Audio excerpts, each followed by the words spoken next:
व्यवस्थापन समिती अध्यक्ष सादिक अख्तर यांचे हस्ते जिल्हा परिषद उर्दू शाळेत ध्वजारोहण संपन्न।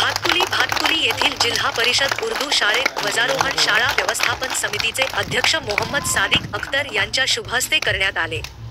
जिल्हा परिषद उच्च प्राथमिक उर्दू शाळा भातुकली शाळामध्ये शाळाचे उच्च श्रेणी मुख्याध्यापक आर शाह यांनी दिलेल्या मानाला स्वीकारून मोहम्मद सादिक अख्तर, अध्यक्ष, शाळा व्यवस्थापन समिती जिल्हा परिषद उच्च प्राथमिक उर्दू शाळा भातुकली शाळामध्ये 15 ऑगस्ट स्वतंत्र दिनाचे ध्वजारोहण केले। ह्या कार्यक्रमात नगर पंचायत भातुकलीचे नगरसेवक, सेविका, आजी माजी शाळा व्यवस्थापन समिती अध्यक्ष, उपाध्यक्ष तथा सर्व सदस्यगण, आजी माजी शाळेतील मुख्याध्यापकासह सर्व शिक्षक व विद्यार्थी उपस्थित होते। ध्वजारोहणानंतर राष्ट्रीय गीत गायन झाले, नंतर देशभक्तीपर नारे लावण्यात आले, नंतर वृक्षारोपण करण्यात आले, नंतर विद्यार्थ्यांना खाऊ वाटप केले आणि विद्यार्थ्यांनी आपले सांस्कृतिक कार्यक्रम सादर केले। कार्यक्रमाचे प्रास्ताविक आर शाह मुख्याध्यापक उच्च श्रेणी यांनी केले, संचलन साजिद सर यांनी केले तर आभार ताहेर नूर सर यांनी केले। ह्या कार्यक्रमात विशेष करून नाहिद अंजुम शेख सद्दाम, नगर सेविका, नगर पंचायत भातुकली, माजी उपसरपंच अब्दुल लतीफ, समाज सेवक अब्दुल सलीम भाई, अब्दुल गफ्फार भाई, हफीज पटेल, सत्तार भाई, हाफिज सुल्तान शाह,